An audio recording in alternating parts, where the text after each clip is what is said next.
Hi BookTube, it's Missy, and today I'm here to share with you guys my long overdue September wrap-up. I know I've been gone a while.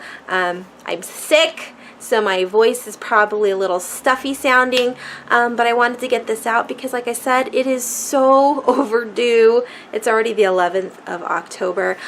Some of this is pre-filmed from last month, so I'm going to pop that clip in the middle of this portion of the video, and hopefully everything meshes well.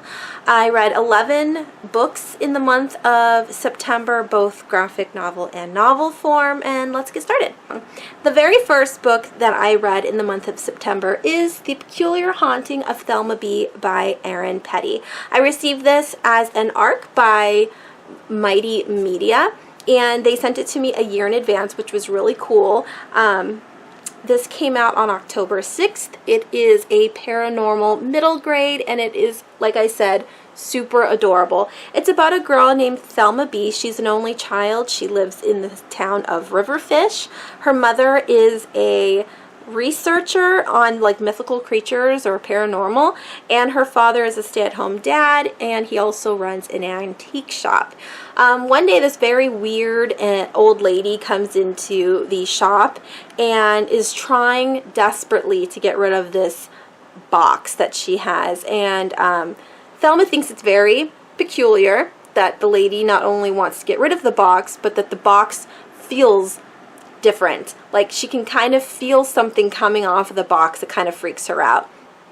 That night she wakes up, she can't sleep, and the box is in the kitchen, and she's like, how did it get here? We didn't bring it home. And so she's freaking out about that too. And then her dad comes downstairs to see what's going on, and he gets sucked into the box.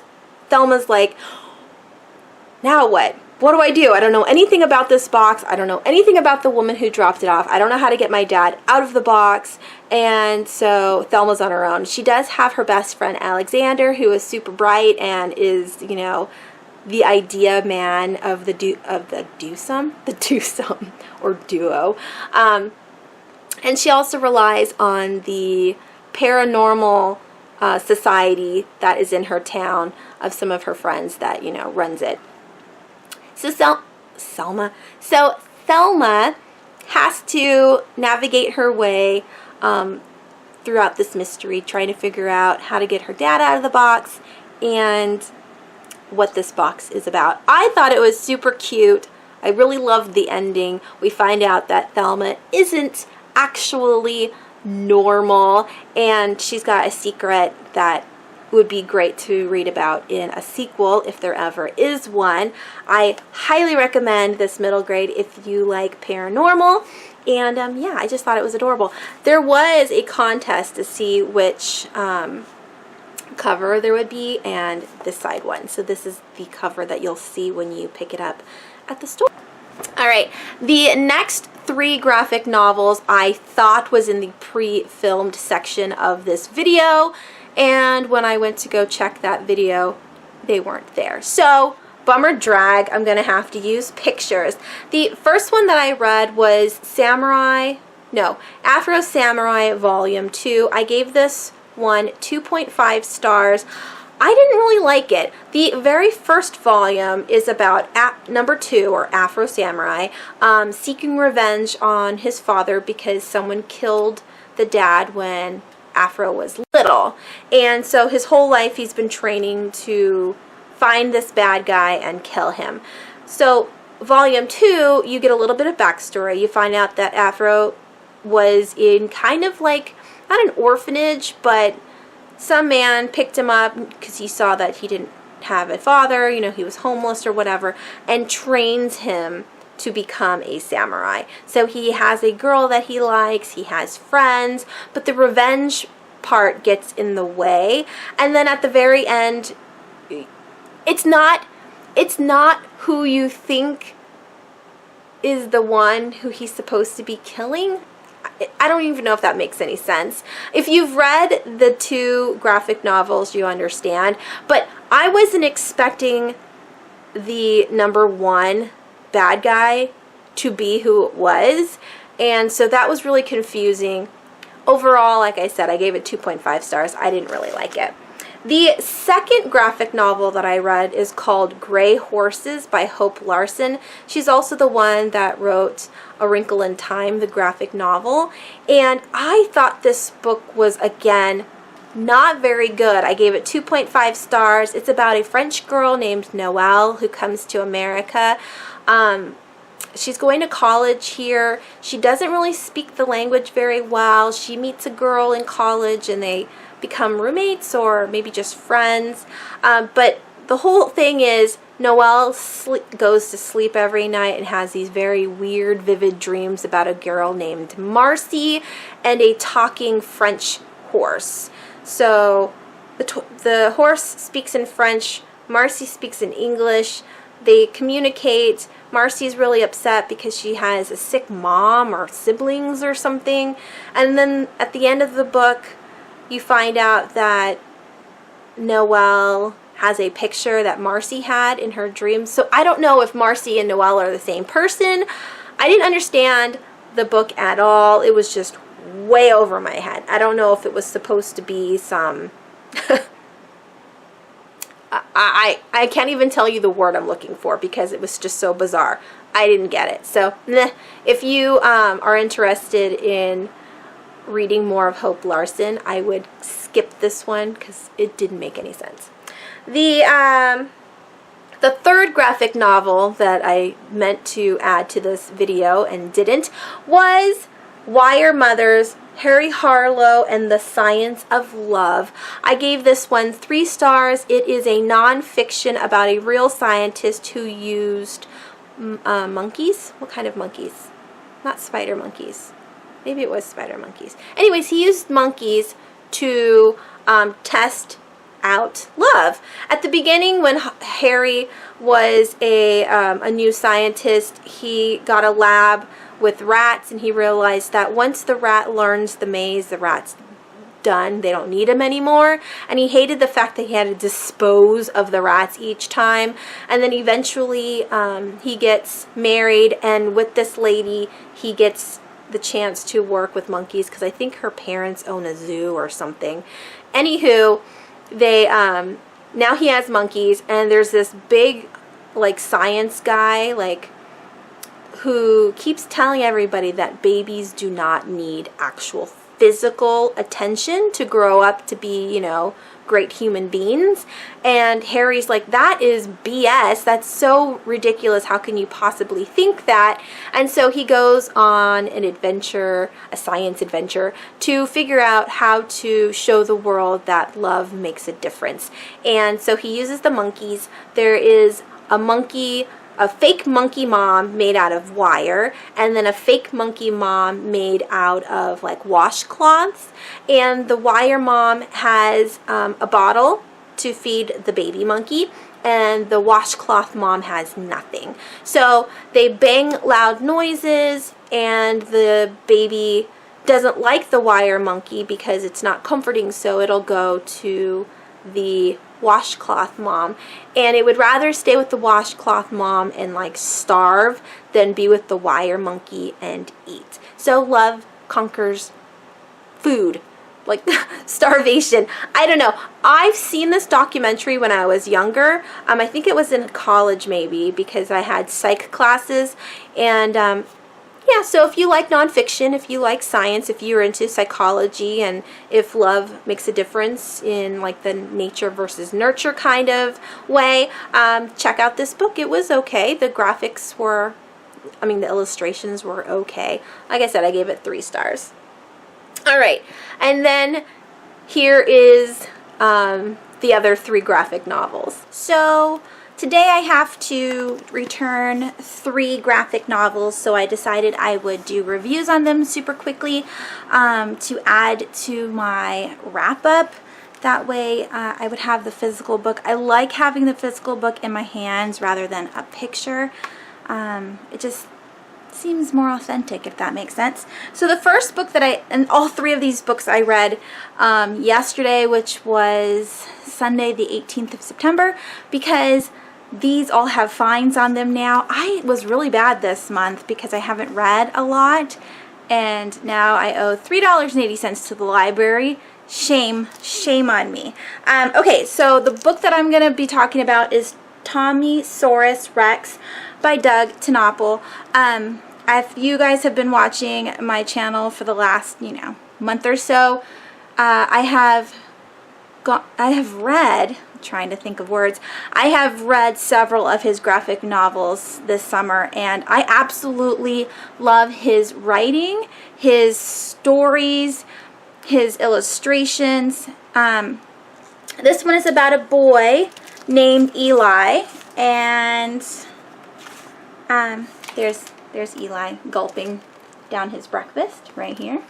So Eli has a dog named Tommy, and one day Tommy gets hit by a car and dies, which if you don't like reading about animals passing, then you may not like this one, but it's very quick, and he has like a little funeral for Tommy. And then there is the mom thinking about how Tommy used to dig into her flowers. So anyways, Eli and his dad have a discussion that night because, Eli's still really sad about his dog passing. And the father says, you know what, I have a good idea to get your mind off of Tommy. Why don't you work at Grandpa's farm this summer? And Eli's really excited because Grandpa's amazing. And so Grandpa gives Eli a toy dinosaur, and Eli goes, to go play with it after his chores are done. But we have here the villain of the book, and all of Doug Tenopel's books has a kid villain. This is Randy, and Randy's jealous of Eli's little toy, so he, bullies him a bit and takes his dinosaur toy. And then this dinosaur doesn't come to life, but Eli does find a real dinosaur. And the whole point of the story is that Eli has to train this dinosaur to be a good dinosaur, to sit and play dead and fetch, just like a dog would. That way the dinosaur doesn't wreak havoc on the town. But Eli senses that Tommy, the new dinosaur, is actually a reincarnation of Tommy, his dog. And so that's bittersweet. The ending was like not super sad, but I did tear up. I really enjoy the morals that Doug writes into his books. This one is about love and bravery and forgiveness and all that good feelings. And so I would definitely check out this book if you like middle grade and you like, lovey-dovey kind of kid stories. So yes, I liked it. Gave it 5 stars. The next book that I read yesterday was Hollow City. This is actually a graphic novel. This is a sequel to Miss Peregrine's Home for Peculiar Children. Well, you can't see it. I have read books 1 and 2. I still haven't picked up Library of Souls, which is book 3, but I did want to read this because it just came out in graphic novel form, and I wanted a refresher of the story so I could pick up the 3rd book. This is a great way to reread the stories because it's pretty accurate. I mean, really, really accurate. And the pictures are so nice. I loved the pictures. There is enough illustrations to dialogue to keep it interesting. They keep all of the original pictures, like the weird, the weird photos that are in the original book. They keep those to, illustrate the story itself.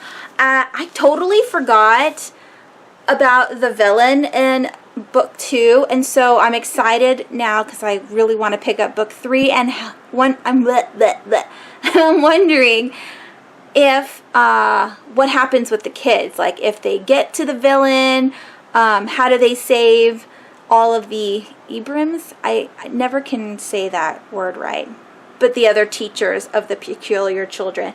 So I'm definitely looking forward to reading the 3rd book, and if you like Miss Peregrine's Home for Peculiar Children, I would highly recommend you picking up the graphic novels. They are a lot of fun and a great addition if you want to collect them. Probably one day I'll pick them up when they're cheap. And the very last graphic novel that I read yesterday was The Stranger by Albert Camus. This is illustrated by Jacques Ferrandez and translated by Sandra Smith. I loved the illustrations. It's very, I don't know what you call it, but it's like pen drawings and then just colored in after the fact. Like I said, the sketches are nice. And the story itself, this is a classic. I didn't quite understand what this book was about. It's about a man who's very stoic. I can't say his name. It's like Marcel? I don't know. His mom dies and he goes to her funeral and he doesn't really have any opinion about it. I mean, he's obviously sad in his mind that his mother is dead, but he has no emotions that goes along with his sadness. And when he gets back to France, I don't know what city he lives in. He lives in the country of France, but he gets back to another city. Anywho, he meets up with a girl named Marie, and they start having a fling. And he likes her, but he's not in love with her. And then he gets caught up with his neighbor's drama and ends up killing a man in the book. And has no feelings about that either. I had to look up the words psychopath and sociopath, and they don't apply to this guy. He just, I don't know. At the very end, he shows emotion when he's about to be executed. But, again, I don't know what this book is about. Is it about how he has no emotion? Is it about the ways he goes about his life and not actually choosing something? And when you don't put thought into a choice, then you have bad things happen to you? I'm not sure, but I'm definitely interested in reading the original so that way I can get a better idea of the story itself. So yeah, if you have read The Stranger, I'd highly pick up the graphic novel. If you haven't, this might be a great way to get introduced to the story like myself. My battery died. So if you are interested like myself, I would definitely pick up this graphic novel. The last couple books are actual novels that I read. I have already told you guys all about The Wonders of Hex. I will leave my video link down below. I have lent out the book to my best friend, so I don't have the physical copy, but it's by Thomas Osmond. I can't remember his name. I will leave the author's name right here along with the picture. It was really stinking good. It's my top 5 books of this year.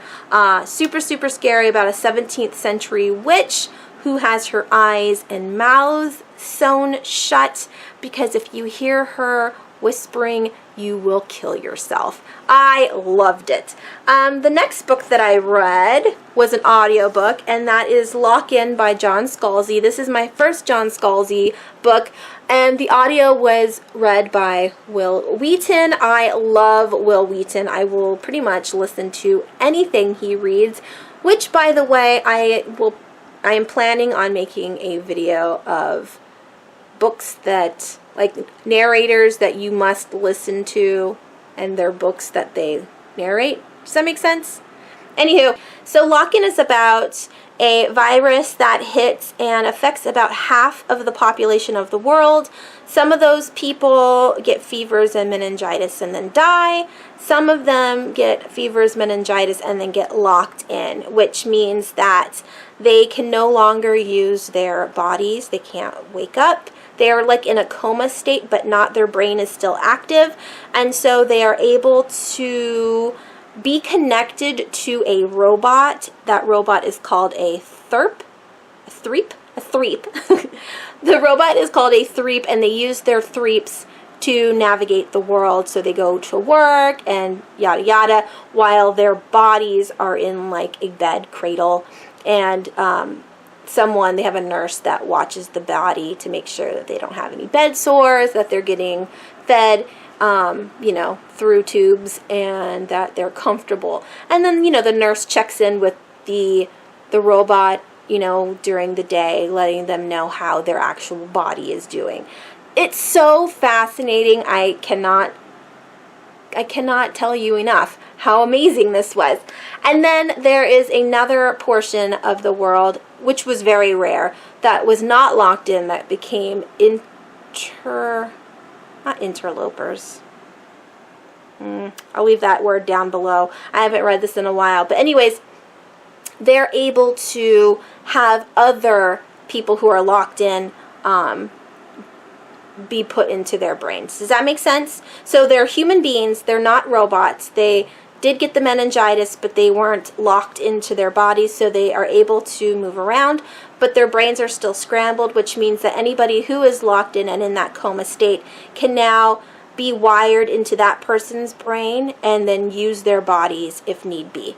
And like I said, those people are very rare. So this is a murder mystery along with a sci-fi. I absolutely loved it. I cannot wait because the sequel comes out in 2017, and it's called Head On. Oh, I can't wait. It's so exciting. And because I loved this book so stinking much, I then immediately listened to Red Shirts by John Scalzi, and this is another sci-fi. This is a parody of Star Trek about a group of people who are working on a spaceship, and they come to realize that it's almost as if their lives are being written. Like they are living on their own, but it keeps being interfered by something, and all these weird things are happening on the ship that are unexplainable, and they think that maybe they're actually fictional characters on a TV show. I thought it was fantastic. John Scalzi is so funny in the way he writes. All of his characters are hilarious. I am now obsessed with John Scalzi and want to read everything by him. I do have Old Man's War, the first book in, I don't know what the series is called. I'll leave that here as well. So yeah, I really want to check that book out now that I am like obsessed with the John Scalzi thing. And yeah. And the very last book that I read in the month of September is The Night Sister by Jennifer McMahon. I did read her Winter People book and I really liked it, so I wanted to read another of her books. This is kind of written the same way as Winter People. You have 3 different time periods. The first one is from 1955 to 61. The second one is 1989, and the third time frame is 2013. So in 1955 to 61, you find out about Amy's aunt and mother when they were kids, and they lived at the Hotel of London, which is in Vermont, I think. And it is supposed to be a replica of the real Hotel London from London in England. The grandfather built it for his wife, and it's a motel, so people stop. But after a few years, there is a huge highway that is built, and then nobody comes anymore, kind of like Route 66. So the family is desperate to make money, and one day the sister, not Rose, Sylvie goes missing, and Rose can't explain what happened, but she gets messed up because of this. And then we skip forward to 1989, and this is Amy and her 2 friends, Piper and Margot. Is it Margot? I think it's Margot. Anyways, the 3 friends find out all about the disappearance of Aunt Sylvie, and Amy wants to hear from her grandma, Charlotte, what actually happened. And the grandma tries to tell her, and then Amy's like, la la la la, I don't want to hear, I don't want to hear. But that was the starting and ending of their friendship with Amy and Margot and Piper, because of the secret and the realization of what actually happened. Amy is devastated but also freaked out, and so she doesn't want to have anything to do with her friends anymore. And then we skip to 2013, and now we have Amy, Margot, and Piper as adults, and Amy has just been murdered, and so Piper and Margot have to figure out what happened to Amy. They have to think about their past in 1989, that summer, and then they have to go back even farther to when Aunt Sylvie went missing. It's a monster book, so this is a horror novel, but you don't know what the monster is until the very end. It's very creepy. It's a slow process to the creep factor. You learn things slowly, and maybe that's the reason why it took me so long to read this book, and the fact that I was reading other things at the time. I did enjoy it. I gave this book 4 stars. I am definitely looking forward to reading more of Jennifer's books. I like the fact that she's able to break up her stories so seamlessly. You get the date of the time frame that you're looking at, and then you get points of view. So we have Piper's point of view, we have Jason's point of view, and Rose's point of view. Rose is Sylvie's sister. So you get 3 POVs, and you figure out what's going on from there. Those are like the main side characters to the main characters, if that makes sense. Because Amy is the main character, and so is Sylvie, but they both are dead, so we have to learn about their lives through their siblings. And yeah, I really enjoyed it. I was supposed to buddy read this with Will from My Bookish Empire, which I did halfway, then he finished, and then I had to finish later on. But yes, I definitely recommend. Alright, this video is way too long. I do apologize. Those were the 11 books that I read in the month of September. I apologize for this video being so late. Let me know down below what you have read. If you've read any of these books, again, let me know. And I will talk to you guys soon. Thanks for watching. Bye!